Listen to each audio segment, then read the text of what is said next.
Bouba, moi j'ai une question. Pourquoi les gens viennent dans les plateaux de télévision utiliser les gros mots pour embrouiller les gens? Vous comprenez ça? Pourquoi les gens font ça? Non, je comprends pas. Moi, je comprends pas. C'est-à-dire que les gars, ils viennent là, ils disent philosophe anarchiste, l'autre dit charlatanisme, il y a une famille, des gros mots. Alors que j'explique simplement que je comprends. Non, vous n'expliquez rien. Si je ne vous dis pas des fan zones, vous n'êtes pas habitué. Les fan zones sont vos concitoyens qui ont des boutiques dans ces fan zones. Ce n'est pas de ça qu'on parle ici. Non, vous comprenez rien.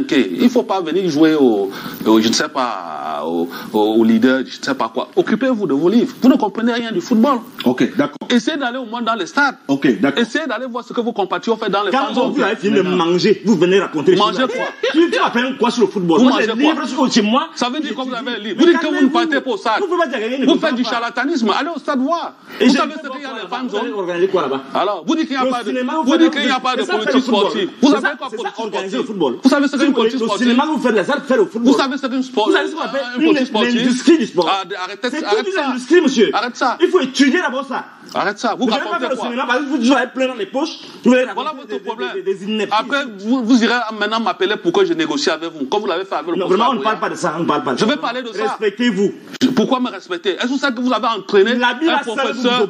Vous impose de vous calmer. C'est parce que vous ne parlez pas bien. Votre habillement seul vous impose de vous calmer. Parce que vous racontez des conneries. Ça impose le respect. Okay. Donc vraiment, je vais vous respecte, mais vous racontez des conneries. D'accord, s'il vous plaît. Vous racontez des choses que vous ne connaissez pas. S'il vous plaît. Alors, c'est pas normal. Deux choses à respecter, je vous en prie. Pas des propos désobligeants, je vous en prie. Première chose, pas des propos désobligeants vis-à-vis des panélistes. Vraiment, soyons respectueux. Et puis, la deuxième chose, que chacun respecte le temps de parole. Okay. Parce que quand vous parliez, personne ne vous a interrompu. Donc, c'était le temps de parole du docteur Philomène. Bon, j'ai décidé de ne pas répondre aux provocations. Parce que aujourd'hui, je ne suis pas venu en mon nom. On m'a envoyé. Donc, je vous dis, vous avez la chance. Parce que je ne suis pas venu pour vous. Bon, je vais dire que. Vous croyez que vous avez affaire à un nulard? Peut-être vous croyez que vous n'avez pas affaire à un nulard. Vous pouvez répondre à ma question. J'ai grandi dans un quartier qu'on appelle Bimop, grosse bouche. Je suis prêt à vous répondre. Et j'ai de la ressource. Didier Yimgwa. Peut-être on a peur de vous dans d'autres plateaux. Je vais te répondre. Didier Yimgwa, c'est pas. Si tu veux, on engage. Didier Yimgwa, c'est pas un débat entre le docteur. Parce qu'il dit que j'ai la chance. Non, c'est pas un débat entre vous. Je pense que pour le moment, je pose des questions et il peut répondre à. Si les gens ont peur de toi, je n'ai pas peur de toi. S'il vous plaît, c'est pas de ça qu'il s'agit. On va. J'ai des mots pour ça. On va aller jusqu'au bout de ce programme. Je vous en prie. Donc, attendez. Attends, je vais répondre. Si je lui sors un seul missile, il va tomber. Donc, sors, s'il vous plaît, monsieur Bouba. Sors votre missile. Sors.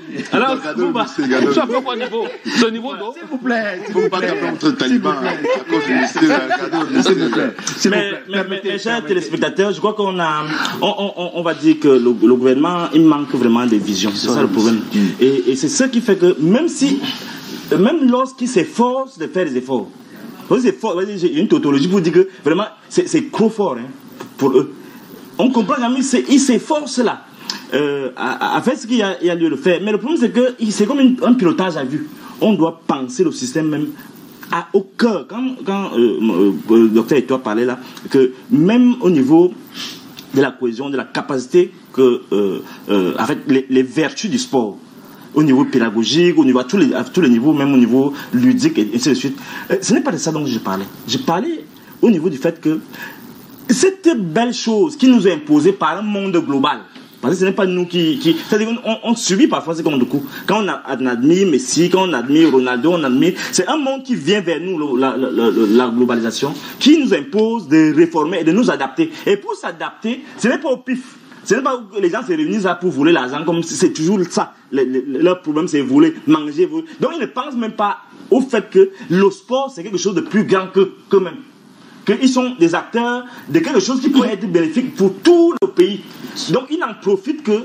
Et c'est ça dont je parlais. C'est-à-dire qu'ils ne font pas une politique pour construire le sport, pour construire les repères et rendre ça compétitif à un certain niveau.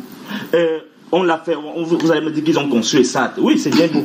Mais ce n'est pas comme ça qu'on gère un pays. C'est-à-dire que on se lève et dit bon tiens, là ça peut nous donner l'argent, il faut qu'on se facture. Regardez, vous savez le scandale qu'il y a eu dans ces affaires-là. On va s'endetter, on s'est endetté, on a endetté nos enfants, nos petits avec des trucs, comment on appelle ça, les marchés qu'on donne gré à gré. Des choses les plus épouvantables. Et les gens sont là, ils donnent l'argent aux gens pour venir bavarder ici dans les plateaux. Alors que fondamentalement, les gars sont en train de piller. Ils sont là, ils se baladent là, ils sont libres. Alors que tout le monde a vu les documents qu'ils ont volé l'argent. Ils ont hypothéqué l'avenir des gens.